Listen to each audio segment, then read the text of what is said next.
Good evening class. Exercise 3.4 तक हमारा सारा काम हो चुका है। बात करते हैं 3.5 की। तो 3.5 में मेरे पास स्टार्टिंग का जो कुछ क्वेश्चंस हैं उसमें जिक्र हुआ है यूनिक सॉल्यूशन का, नो सॉल्यूशन का और इनफाइनाइटली मैनी सॉल्यूशंस का। ये एक्सरसाइज 3.2 की बात है बेसिकली। वहाँ पे भी इस तरह के क्वेश्चंस आए हैं जो अभी तक हमने नहीं छेड़े हैं। ठीक है, ज़्यादा मुश्किल नहीं है, मैं आपको बता दूंगा। फिलहाल मैं इस पार्ट को स्किप कर रहा हूँ, मैं उसी को ही कंटिन्यू कर रहा हूँ जो हम कर रहे थे। क्या कर रहे थे हम लोग? वर्ड प्रॉब्लम्स कर रहे थे। इसके बाद एक और एक्सरसाइज है, ठीक है, और फिर ये चैप्टर ख़त्म हो जाएगा। इसकी ऑप्शनल भी मैं आपको कराऊंगा, जल्दी चैप्टर ख़त्म हो जाएगा, ज़्यादा टाइम नहीं लगेगा। और उसके बाद नया चैप्टर क्वाड्रेटिक इक्वेशन करेंगे पहले। ठीक है, तो टेंशन मत लीजिए, ये जो आपकी वेकेशंस पढ़ने वाली हैं जून में, और इसमें हम काफ़ी सारे चैप्टर्स कवर कर चुके होंगे, तो आप लोगों का सिलेबस पीछे नहीं रहेगा। वो कैसे करेंगे वो मेरी जिम्मेदारी है।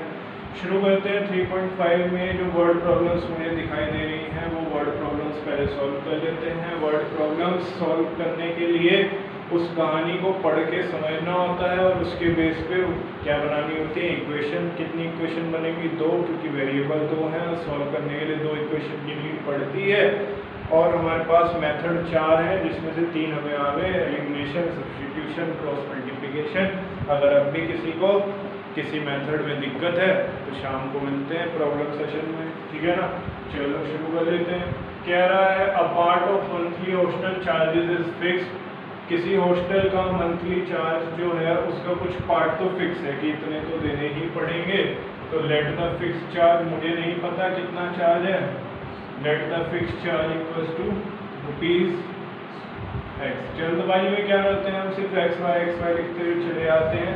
जहां आपको यूनिट लगाने की जरूरत है वहां पर आप यूनिट भी लगाएंगे। And the remaining depends on the number of days one has taken food in the mess. Mess वो जगह होती है जहाँ पे खाना मिलता है हॉस्टल के अंदर। तो हॉस्टल का एक तो चार्ज, एक पार्ट जो चार्ज का है वो तो फिक्स है, उसको मान लिया एक्स। और दूसरा चार्ज लगता है कि उसने कितने दिन में वहाँ खाना खाया।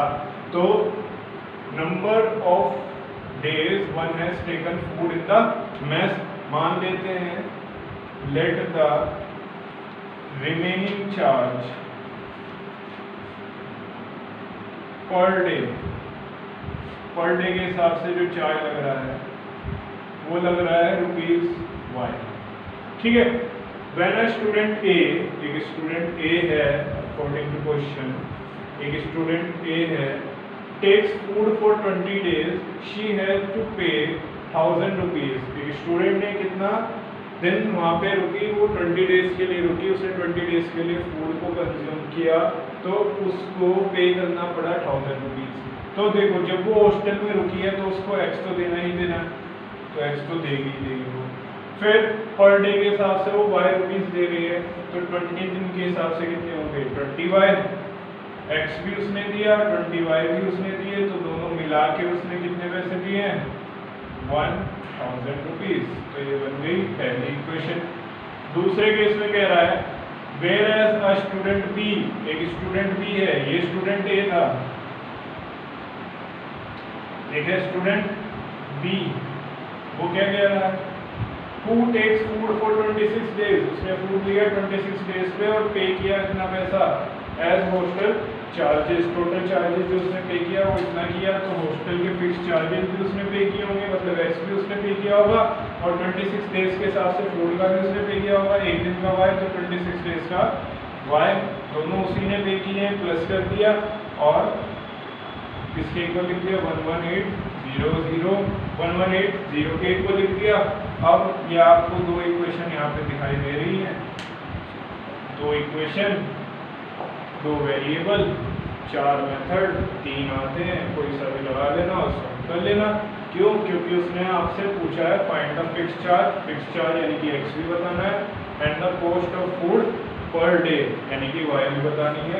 चाहे तो आप इसको यहाँ पे ऐसे भी लिख सकते हो, let the cost of food per day, ये ज़्यादा अच्छा लग रहा है। ठीक है ना, तो इस तरह से आपका क्वेश्चन हो जाएगा।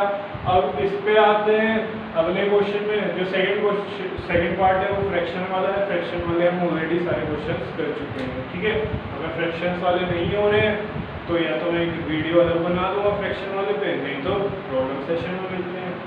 यश स्कोर्ड, ये मार्क्स वाले क्वेश्चन आते हैं, इसमें हल्का सा कंफ्यूजन होता है, बड़ी लंबी सी लैंग्वेज लिखी होती है, बड़े तरीके से लिखी होती है, समझना पड़ता है उसको। आसान है, एक बार समझ लोगे तो हो जाएगा। Yash scored 40 marks in a test, Yash ने 40 मार्क्स एक टेस्ट में स्कोर किया, getting 3 marks for each right answer and losing 1 mark for each wrong answer. Test कैसा था? टेस्ट ऐसा था, सही गया क्वेश्चन तो उसको 3 मार्क्स मिल जाएंगे, और अगर क्वेश्चन गलत हो गया तो नेगेटिव मार्किंग आप लोगों ने सुना होगा, उस केस में उसकी नेगेटिव मार्किंग हो जाएगी, 1 नंबर कट जाएगा।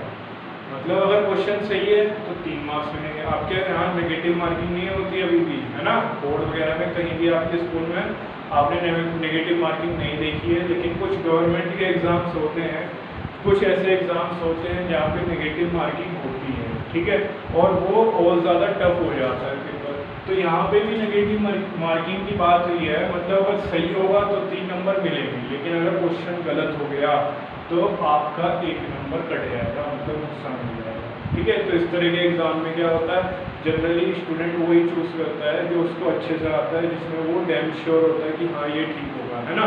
अगर उसको नहीं आता, श्योर नहीं है, तो वो उसको स्किप कर देता है, छोड़ देता है, अदरवाइज नेगेटिव मार्किंग में उसके मार्क्स और कम हो जाएंगे, राइट।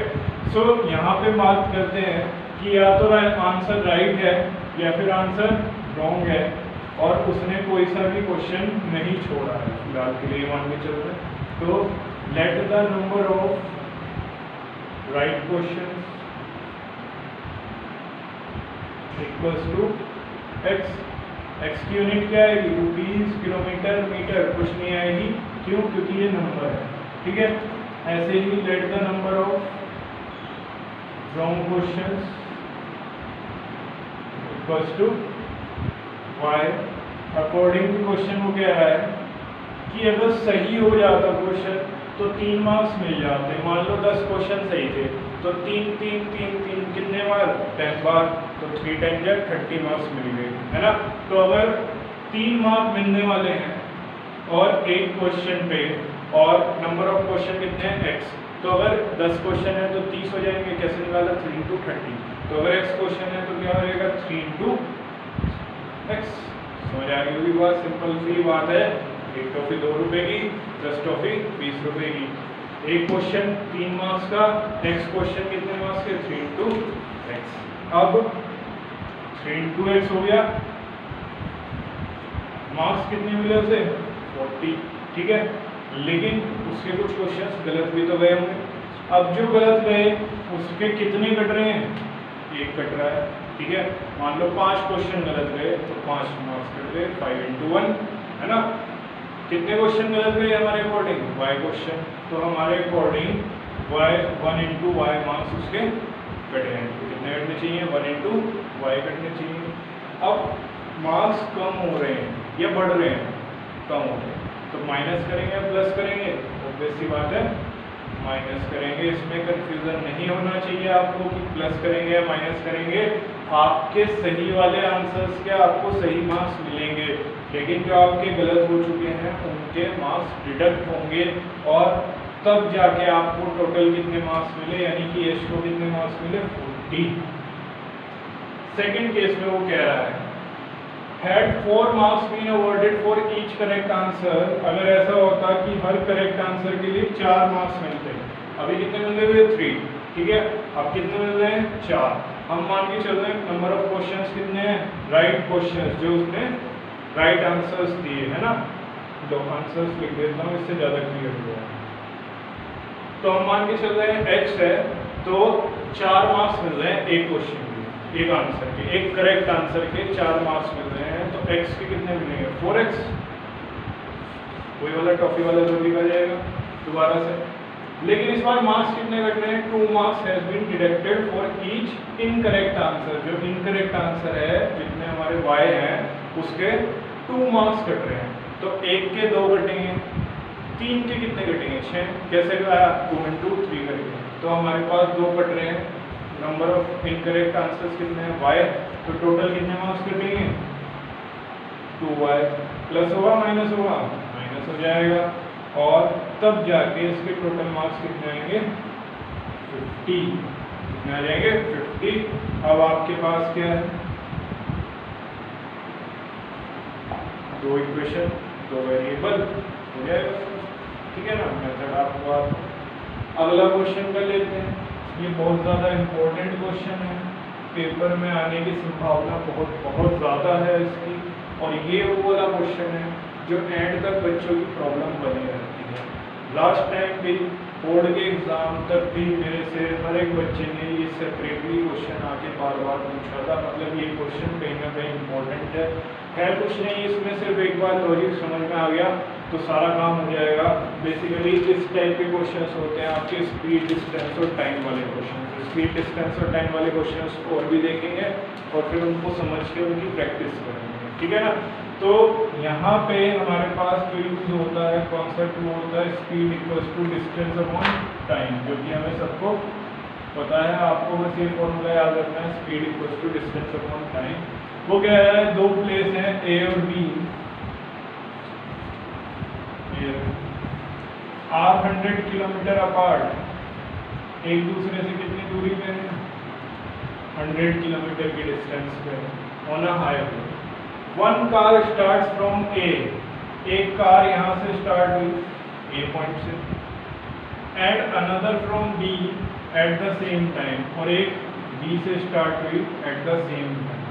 ठीक है, अब मैंने एरो उधर की साइड क्यों लगाया? मुझे कैसे पता चला ए भी उधर जा रहा है बी भी उधर जा रहा है? क्योंकि उसमें क्वेश्चन में लिख रखा है if the car travels in the same direction at different speeds, मतलब सेम डायरेक्शन में जा रहा है। अगर ए इधर जा रहा है तो बी भी उधर ही जा रहा है, मतलब जो ए से कार स्टार्ट हुई वो इधर जा रही है, तो बी से जो कार स्टार्ट हुई वो भी उसी डायरेक्शन पे जा रही है, लेकिन डिफरेंट स्पीड से जा रही है।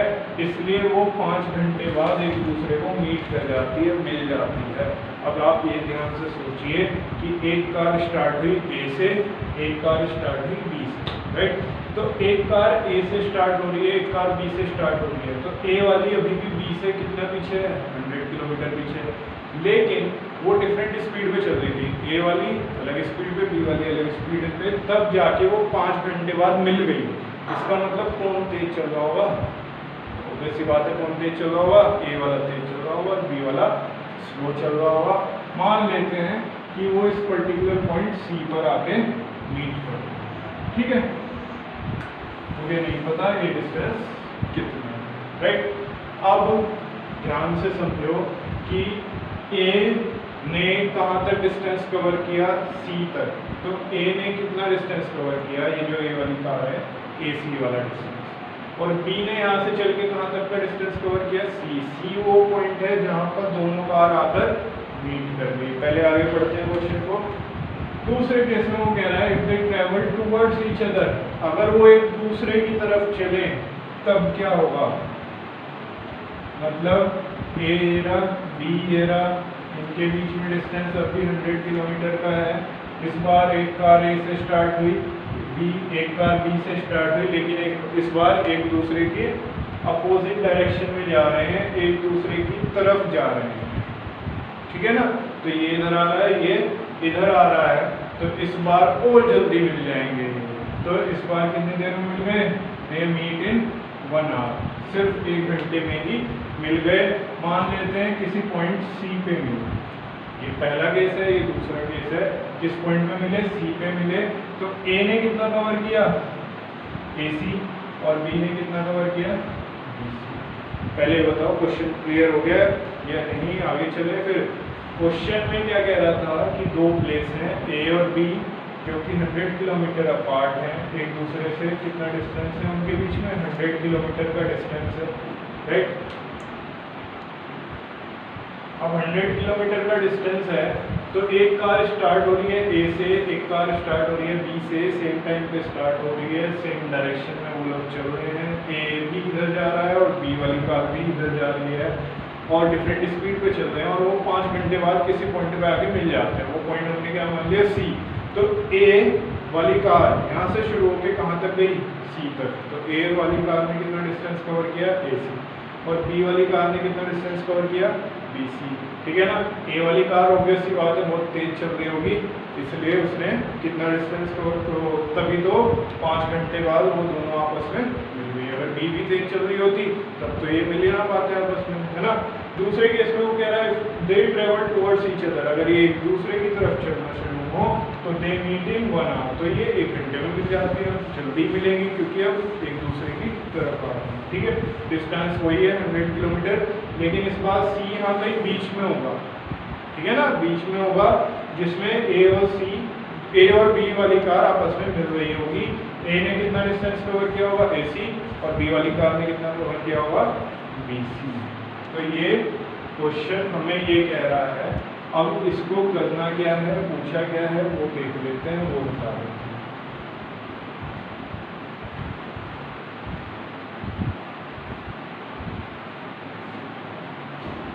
उसने कहा what are the speeds of the 2 car, आपको दोनों कारों की स्पीड बतानी। मान लेते हैं let the speed of 1 car, जो हमें बताना होता है हम उसे लेट कर लेते हैं, वेरिएबल मान लेते हैं x।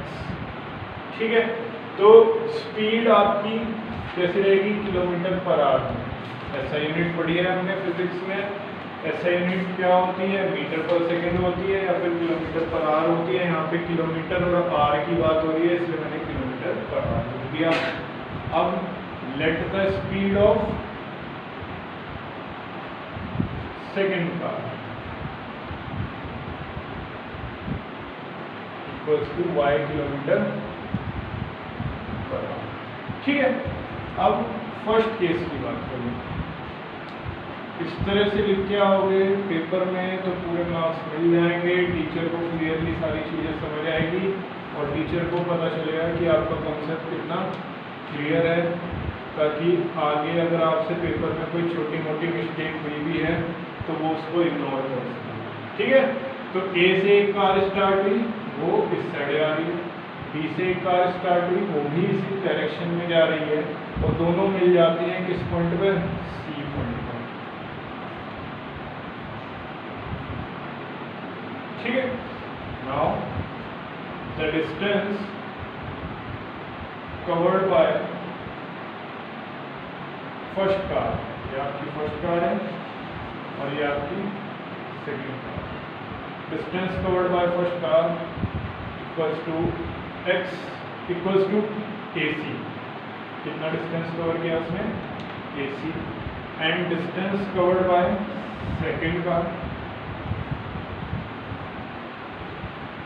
सेकंड कार कहाँ से शुरू हुई, बी से शुरू हुई और कहाँ तक गई, सी तक गई। सी वो पॉइंट है जहाँ पे दोनों कार मीट कर रही है, तो बी से शुरू होगी कहाँ तक गई, सी तक। तो बी वाली सेकंड वाली कार ने कितना डिस्टेंस कवर किया, BC डिस्टेंस कवर किया।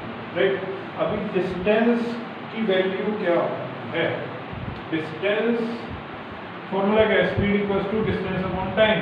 अगर यहाँ से डिस्टेंस निकालना चाहूँ तो क्या आएगा, स्पीड इनटू टाइम। क्या हो जाएगा, टाइम इधर डिवाइड में उधर जाके मल्टीप्लाई हो जाएगा। अगर मुझे डिस्टेंस निकालना है तो स्पीड इनटू टाइम हो जाएगा।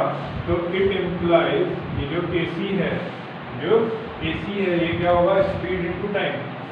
ये डिस्टेंस है ना बेसिकली, ब्रैकेट में लिख देता हूँ ताकि आपको ध्यान रहे, देखना जरूरी नहीं है, सिर्फ आपको समझाने के लिए लिख दिया है। AC क्या है, डिस्टेंस है, वो वाला डिस्टेंस है जो कि पहली कार ने कवर किया। और डिस्टेंस का फॉर्मूला क्या होता है, स्पीड इनटू टाइम होता है।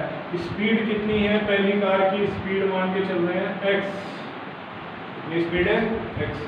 टाइम कितना लिया पहली कार ने, टाइम कितना लिया, कब जाके वो मीट करी, 5 घंटे बाद मीट करी, यानी कि पहली कार कितनी देर चल रही होगी, 5 घंटे चल रही होगी। तो स्पीड इनटू टाइम यानी कि 5x। तो AC कितना आ गया, 5x आ गया। अगर नहीं समझ में आया तो दोबारा देखो, BC जो कि डिस्टेंस कवर्ड है bye second car, second car ने कितना डिस्टेंस कवर किया, BC कवर किया। तो इस डिस्टेंस का फॉर्मूला होता है स्पीड इनटू टाइम। स्पीड कितनी है उसकी, y है, सेकंड कार की स्पीड कितनी है, y है। और दोनों ही कार 5 घंटे बाद मिली है, मतलब ए भी 5 घंटे के लिए चल रही होगी और बी भी 5 घंटे के लिए भी चल रही होगी। इसका मतलब time taken by second car is also 5 hours, right. So distance covered by first car यानी कि AC वो कितना आ गया 5x, और distance covered by second car यानी कि BC वो कितना आ गया 5y। डिस्टेंस का फॉर्मूला क्या लगा है यहाँ पे, स्पीड इनटू टाइम। अब इक्वेशन कैसे बनाएं, इक्वेशन तो बनी नहीं अभी तक, इक्वेशन बनाना भी बड़ा आसान है। जरा ध्यान से देखो कि AC ये पूरा है, ये पूरा क्या है AC, ठीक है। और AC में से अगर मैं BC को हटा दूं, AC में से पूरे में से मैं BC को हटा दूं तो क्या बचेगा, ये बचेगा या नहीं बचेगा। AC में से BC वाला पार्ट हट गया तो क्या बचा, AB बचेगा या नहीं बचा। तो AC minus BC equals to AB आ गया। AC क्या है आपके पास 5x, BC क्या है आपके पास 5y, और AB क्या है आपके पास 100। AB मतलब क्या, डिस्टेंस A से B तक का डिस्टेंस कितना था 100 किलोमीटर था, ये तो गिवन था। तो ये बन गई आपके पास पहली इक्वेशन। हालांकि ये हम रिलेटिविटी की हेल्प से भी कर सकते थे। रिलेटिविटी की हेल्प से कैसे सर, वो तो हमें पता ही नहीं है। रिलेटिविटी की हेल्प से ऐसा होता है सर कि मान लो इस कार की स्पीड ज़्यादा है हमें पता है, और इस कार की स्पीड कम है, तो जब ये सेम डायरेक्शन में जाती है ना तो हम लिख देते हैं कि उसकी जो स्पीड रहेगी नॉर्मल वो कितनी रहेगी x माइनस वाई रहेगी, ठीक है। वो कॉन्सेप्ट फिजिक्स का कॉन्सेप्ट है बेसिकली, मैं उसको फिलहाल आपको बता के कंफ्यूज नहीं करना चाहता, आप इसको मैथमेटिकली ही समझिए। क्या कह रहा हूँ मैं कि AB और BC, AC में से अगर मैं BC हटा दूँ तो क्या बचेगा, AB बचेगा, वही मैंने यूज़ किया है यहाँ पे। AC भी मुझे पता था 5x है और BC भी मुझे पता था 5y है, माइनस किया 100 को रख दिया, 5 कॉमन लिया, ये 5 उधर जाके डिवाइड हो जाएगा, 100 को डिवाइड करेगा 20 आ जाएगा। तो ये बन गई आपके पास पहली इक्वेशन, ठीक है। सिंपल है, ज़्यादा मुश्किल नहीं है। और अगर मैं सेकंड केस की बात करूँ तो देखिए सेकंड केस इससे भी ज़्यादा आसान है। सेकंड केस में आप चाहें तो फर्स्ट केस और सेकंड केस के बीच में एक लाइन ड्रॉ कर सकते हैं ताकि सेपरेटली सब कुछ साफ साफ नजर आए। AB दोनों के बीच का डिस्टेंस 100 किलोमीटर, पहली कार चली, दूसरी कार चली, लेकिन अपोजिट डायरेक्शन में जा रही हैं तो जल्दी मिल जाएंगी। मान लेते हैं किस पॉइंट पे मिली, C पॉइंट पे। तो पहली कार ने कितना डिस्टेंस कवर किया A से C तक का यानी कि AC, और सेकंड कार ने कितना डिस्टेंस कवर किया B से C तक का यानी कि BC। तो distance covered by first car AC वो किसके इक्वल होगा, स्पीड इनटू टाइम के। स्पीड कितनी मान के चल रहे हैं x, और इस बार टाइम कितना लग रहा है 1 आवर। कितनी जल्दी मिल गए हो 1 आवर में मिल गए, मतलब ये ने भी पहली कार ने भी 1 आवर लिया होगा, सेकंड कार ने भी 1 आवर लिया होगा, तो 1 इंटू एक्स। ऐसे ही distance covered by second car यानी कि BC, सेकंड कार ने कितना डिस्टेंस कवर किया BC, तो उसने क्या लिया होगा स्पीड इनटू टाइम। स्पीड कितनी है y, टाइम उसको भी कितना लगा होगा 1 आवर लगा होगा। अब इक्वेशन कैसे बनाए, ध्यान से देखो, AC ये है, BC ये है। अगर मैं AC प्लस CB लिख दूँ, AC प्लस CB लिख दूँ, AC प्लस CB, तो ये पूरा AB के इक्वल हो जाएगा या नहीं हो जाएगा, बिल्कुल हो जाएगा। AC की वैल्यू 1x, खाली x लिख सकते हैं, CB की वैल्यू y, खाली y लिख सकते हैं, 1y की जगह y लिख सकते हैं, और AB की वैल्यू कितनी है 100 किलोमीटर। तो ये आपके पास बन गई दूसरी इक्वेशन। ये पहली इक्वेशन, ये दूसरी इक्वेशन।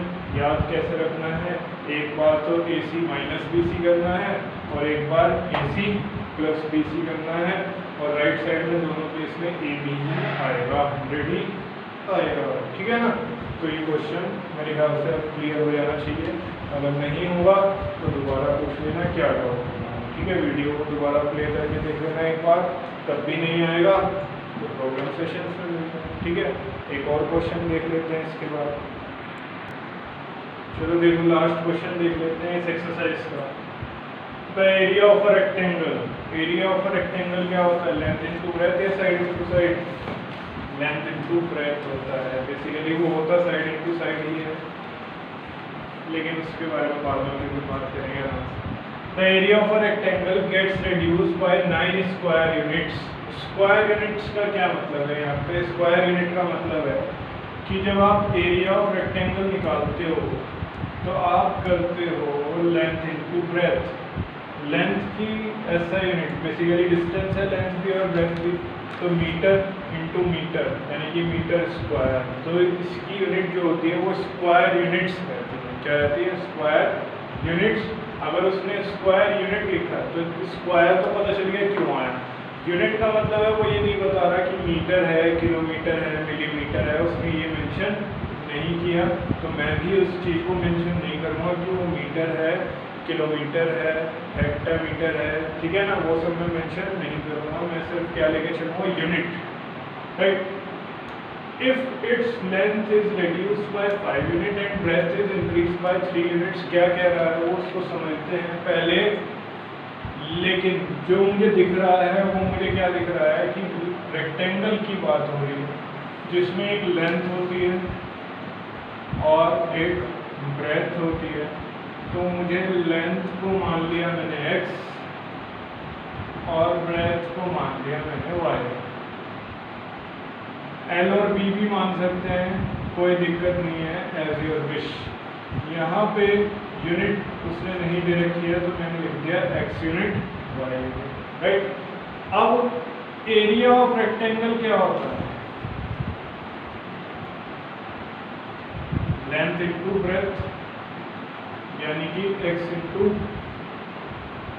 y यानी कि एक्स वाई। क्या है यूनिट्स? Square units.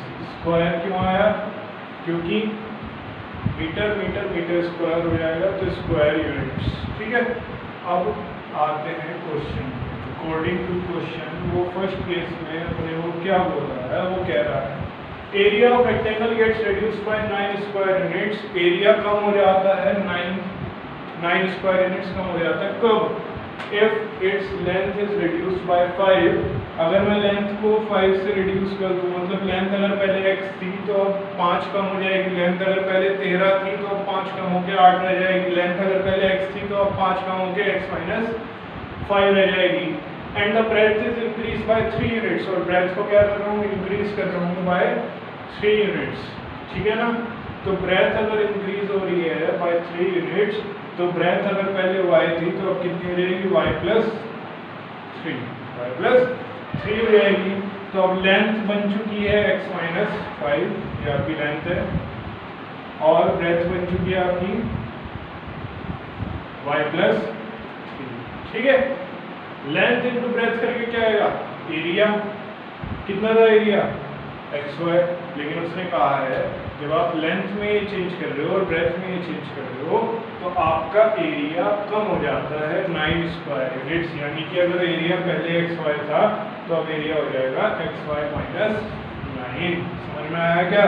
क्या बोला मैंने कि अगर आप लेंथ को 5 यूनिट से डिक्रीज कर रहे हो और ब्रेथ को 3 यूनिट से बढ़ा रहे हो तो ये अब भी लेंथ है, ये अब भी ब्रेथ है, ये न्यू लेंथ और ये new breadth. Length into breadth करके आएगा क्या? एरिया ही आएगा। But the condition is that the area gets reduced by 9 square unit. So मुझे यहाँ पे माइनस करके दिखाना पड़ेगा। ठीक है, अब ये यहाँ पे आके टिपिकल सा हो जाता है कि सर एक्स वाई को कैसे सोल्व करेंगे? मल्टीप्लाई में आ गया, ये एक्स प्लस वाई सोल्व हो जाता है, एक्स माइनस वाई सोल्व किया अब तक। एक्स वाई को कैसे सोल्व करेंगे? तो उसकी जरूरत आपको नहीं पड़ेगी। जब आप इसका ब्रैकेट ओपन करेंगे, ये आपको लिख के नहीं दिखाना है, ये सिर्फ समझाने के लिए था आपको। इसका ब्रैकेट ओपन करते हैं तो ब्रैकेट ओपन करने के लिए डिस्ट्रीब्यूटिव प्रॉपर्टी एक्स की मल्टीप्लाई वाई के साथ भी और एक्स की मल्टीप्लाई 3 के साथ भी। तो एक्स वाई प्लस 3x, फिर ऐसे ही 5 की मल्टीप्लाई y के साथ भी, 5 की मल्टीप्लाई 3 के साथ भी, minus 5y minus 15 equals to xy minus 9, xy से xy कैंसिल हो जाएगा, इक्वेशन सिंपल बन जाएगी 3x माइनस 5y माइनस 15, ये 9 इधर आके प्लस का होगा, उधर 0 बचेगा, 3x minus 5y minus 6 equals to 0। ये हो गई पहली इक्वेशन, सिंपल हो गया। सेकेंड केस में वो क्या बोल रहा है, उसने कहा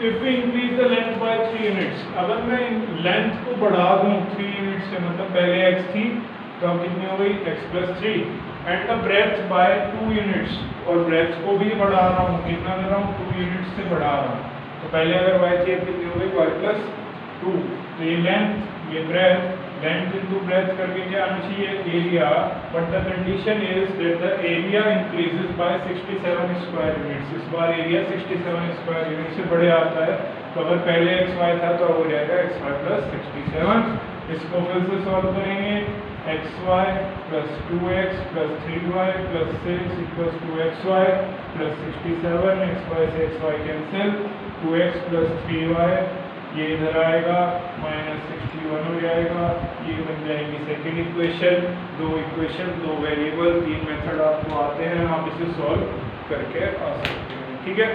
तो इसी के साथ ये वाली एक्सरसाइज की भी वर्ड प्रॉब्लम्स आपकी खत्म हो रही है। इसके बाद आपकी नेक्स्ट एक्सरसाइज में कुछ इम्पोर्टेंट क्वेश्चंस हैं, थोड़े से टिपिकल हैं, मतलब ये मान के चलिए कि अब तक की सबसे टिपिकल एक्सरसाइज नेक्स्ट एक्सरसाइज होने वाली है। उसके बाद कुछ आसान से concept, unique solution, no solution वाले बचे हुए हैं, उनको फटाफट से कवर कर लेंगे, चैप्टर आपका कंप्लीट हो जाएगा। काफ़ी सारे क्वेश्चन आपको प्रैक्टिस के लिए मिलने वाले हैं, राइट। तो आपकी प्रैक्टिस बहुत ज़्यादा इम्पोर्टेंट है, बहुत ज़्यादा मैटर करती है इस चैप्टर को समझने के लिए। क्वेश्चन कहीं से भी आ सकता है इस चैप्टर में और इससे अगले चैप्टर में। द रीज़न कि मैं यहाँ पे अगला चैप्टर क्वाड्रेटिक इक्वेशन उठा रहा हूँ, क्यों? क्योंकि क्वाड्रेटिक इक्वेशन में भी इसी तरह की कहानियाँ आपको मिलने वाली हैं जिनसे आप इक्वेशंस बनाएंगे। तो एक टाइप के क्वेश्चंस आपको अच्छे से प्रैक्टिस हो जाएंगे। अगर आपको अब भी कहानियों को पढ़ के चेंजेस करने नहीं आ रहे हैं तो ज़्यादा से ज़्यादा प्रैक्टिस कीजिए, नेट से उठाइए क्वेश्चन, सबसे पहले तो एनसीईआरटी के क्वेश्चन कीजिए, एग्जाम्पल्स कीजिए, जितना भी फ्री टाइम है उसको सबको यूटिलाइज करो, राइट। उसके बाद कोई सी भी एक्स्ट्रा बुक जो आपके पास अवेलेबल है उससे करो, जो मैं होमवर्क दे रहा हूँ वो करो। उसके बाद भी आपको लगता है अभी भी कम है, अभी भी कॉन्फिडेंस नहीं आ रहा है, तो नेट से उठा लीजिए क्वेश्चन, ठीक है। प्रॉब्लम्स के लिए मैं हूँ, मुझे व्हाट्सएप करो या फिर प्रॉब्लम सेशंस में अटेंड कर लो और पूछ लो। तो कल मिलते हैं सेम टाइम आपको न्यू एक्सरसाइज के साथ, न्यू टॉपिक के साथ। Thank you, have a nice day.